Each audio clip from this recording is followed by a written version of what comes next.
Pada suatu hari Rasulullah SAW ditemui oleh malaikat Jibril. Rasul pun bertanya, "Ada apa wahai Jibril?" Jibril menjawab, "Wahai Muhammad, sesungguhnya hari ini Allah Subhanahu wa Ta'ala sedang mengobarkan nyala api neraka, dan seluruh para malaikat amat ketakutan. Mereka tidak tahu harus bagaimana. Untung aku ingat," kata Jibril, "bahwa engkau Muhammad adalah sumber cinta dan sayang Allah Subhanahu wa Ta'ala kepada alam semesta. Dengan alasan itu aku kesini, bertabaruk mengambil berkah dengan cinta Allah kepada dirimu, ya Rasulullah, ya Muhammad." Rasulullah terdiam beberapa saat, kemudian bertanya lagi, "Wahai Jibril, ceritakan padaku bagaimana neraka itu sesungguhnya." Jibril menjawab, "Wahai Muhammad, neraka itu bagaikan lubang-lubang yang terdiri dari 7 tingkat. Jarak antara satu lubang dengan yang lain ialah perjalanan 70 tahun. Lubang paling bawah adalah lubang yang paling panas." Nabi SAW meneruskan pertanyaannya, "Lalu siapakah penghuni lubang-lubang neraka itu, wahai Jibril? Sampaikan kepadaku, Jibril."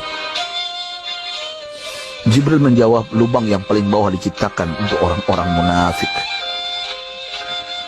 Lubang yang berikutnya untuk penyembah berhala, lalu untuk penyembah bintang dan matahari." Jibril terus menerangkan penghuni tingkatan neraka hingga lubang yang kelima, tempat umat Yahudi, dan yang keenam dihuni oleh umat Nasrani.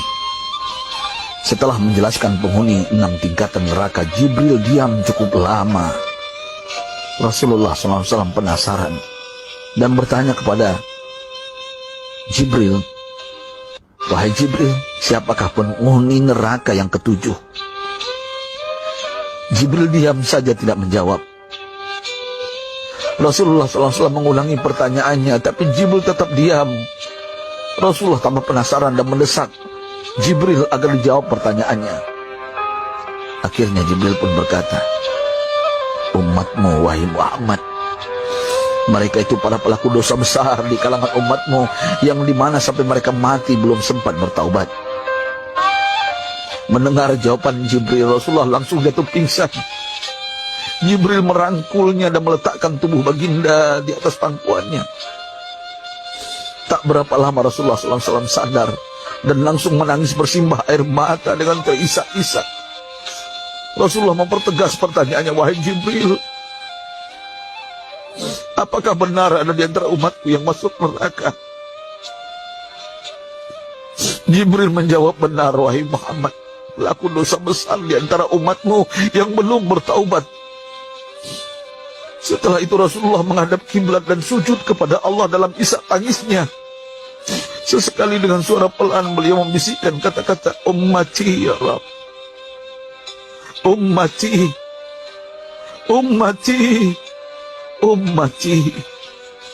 Beliau SAW tidak mengangkat kepalanya dalam keadaan seperti itu selama 3 hari 3 malam, kecuali setiap Bilal bin Rabah mengumandangkan azan, barulah beliau bangkit untuk menjadi imam, dan setelah itu kembali sujud lagi. Pada hari ketiga Abu Bakar menyadari hal ini, beliau mengetuk pintu Rasulullah dan mengucapkan salam 3 kali, namun tidak terdengar jawaban.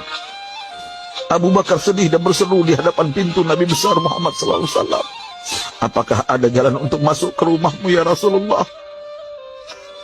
Tetap tidak ada jawaban. Di jalan Abu Bakar bertemu sahabat Umar. "Mengapa engkau menangis, wahai Abu Bakar?" kata Umar. Abu Bakar menceritakan keadaan Rasulullah SAW. Maka Umar pun melangkah menuju rumah Rasulullah dan terjadilah hal yang sama. Umar pun pulang dan menangis.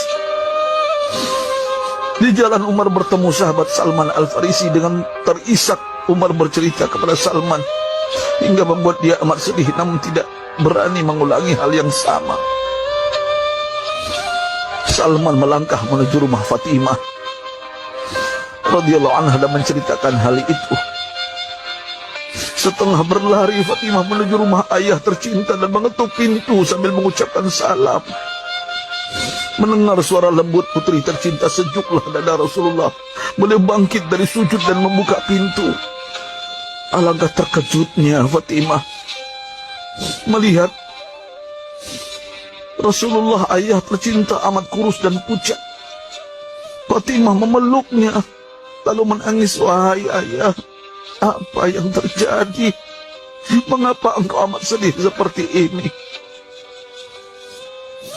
Rasulullah kembali menangis dan berkata dengan suara lirih, wahai Fatimah, belahan jiwa aku. Bagaimana mungkin aku tidak sedih sedangkan Jibril mengatakan akan ada kelak umatku yang akan masuk neraka. Subhanallah, betapa besar cinta Rasulullah kepada kita umatnya. Sahabatku, Rasulullah mencintai kita. Antaman ma'aman ahbab, engkau akan berkumpul dengan orang yang kau cintai. Mari kita mencintai baginda Nabi besar Muhammad SAW yang mencintai kita umat yang tidak rela kita masuk neraka. Mari kita mencintai beliau dengan berselawat. Sahabatku, sampaikan, Rasul mengajarkan kepada kita, man dalla ala khairin falau mislu ajri fa'ilih. Siapa yang menunjukkan kepada kebaikan, maka dia akan mendapatkan pahala seperti orang yang mengerjakannya. Mudah-mudahan ini menjadi pahala jariah bagi kita.